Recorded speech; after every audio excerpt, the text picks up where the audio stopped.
The studio lights were blazing, the cameras were rolling, and the atmosphere inside Good Morning America was already sharper than usual. Everyone knew today's guest would pull in millions of viewers, Prince Harry, promoting his new documentary series.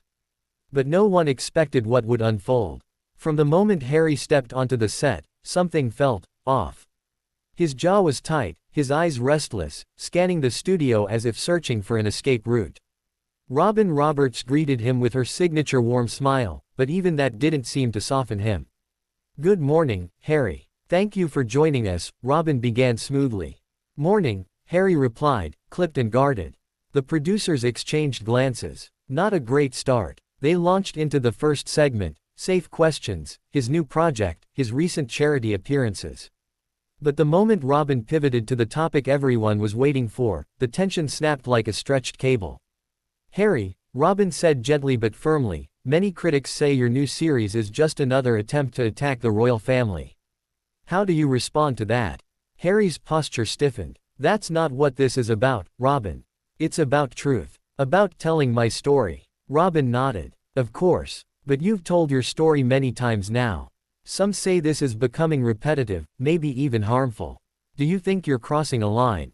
Harry's eyes flashed. "Whose line, exactly? The media's? The institutions? Or just the line people think I shouldn't cross because of where I was born?" A quiet murmur rippled through the studio. Harry was raising his voice, live on national TV. Robin didn't flinch. "Harry, I'm just asking a fair question." "Fair?" he scoffed. "Nothing about this has ever been fair." The tension in the room thickened. The floor manager subtly signaled for a commercial break, but Robin shook her head. She wasn't backing down. "Harry," she continued slowly, "you've spoken about wanting privacy for your family. Yet you continue doing high-profile interviews. Some people are confused by that. Can you help them understand?" That did it. Harry leaned forward, frustration burning through his voice. "Privacy doesn't mean silence. I can speak about my experiences and still want boundaries. Why is that so hard to understand?" "Because," Robin replied, her tone sharpening, "those boundaries seem to move depending on what benefits you most at that moment." The studio exploded with tension. A cameraman actually froze mid-pan. Harry's face reddened. "Are you accusing me of being manipulative?" "I'm asking you," Robin said calmly, "why you keep returning to the same painful subjects, publicly, while asking the public to stay out of your private life. It's contradictory." Harry opened his mouth but hesitated. His breathing quickened. The audience watching at home had no idea they were witnessing the start of one of the most heated GMA moments ever. Finally, Harry spoke, voice trembling with anger. "I talk about these things because they matter. Because people need to know what I went through." "And how long," Robin cut in, "do you plan to continue this? A year? 5? 10? When does healing actually begin, Harry?" The question hit him like a punch. His eyes narrowed. "That's not for you to decide." Robin nodded. "You're right. It isn't. But you came here to talk about your message, and this is part of it." Harry sat back, trying to steady himself, but the damage was done. The viewers could feel the storm building. Robin glanced at her notes, then looked back up. "There's another point we need to address. Your brother, Prince William." Harry's chair screeched as he shifted sharply. "I'm not here to talk about William," he snapped.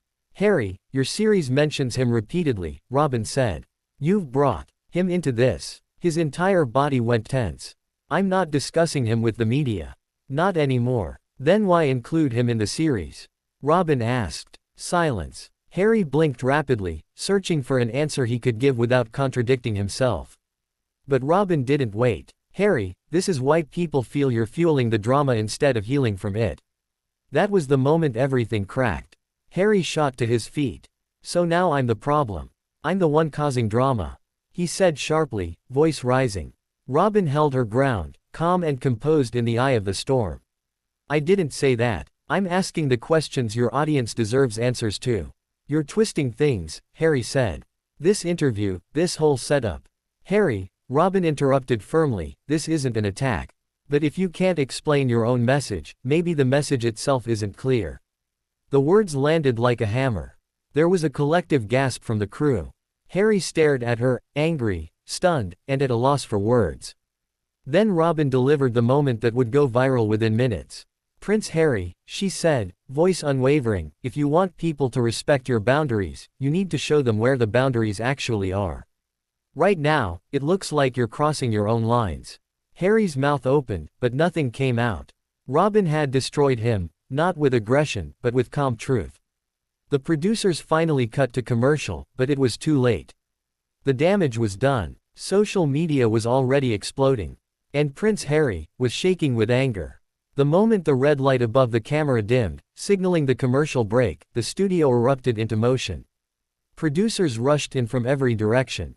Makeup artists hovered, unsure if they should approach. Assistants whispered urgently into headsets. But the center of the storm was Prince Harry. He stood rigid beside his chair, breathing hard, fists clenched at his sides.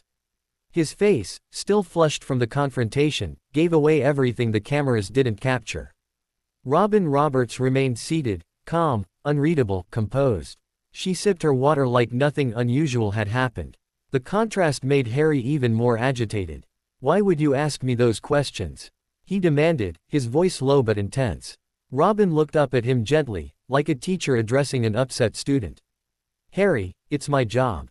You know that. No, he snapped. Your job is to interview me about the work I'm doing now, not drag me into drama.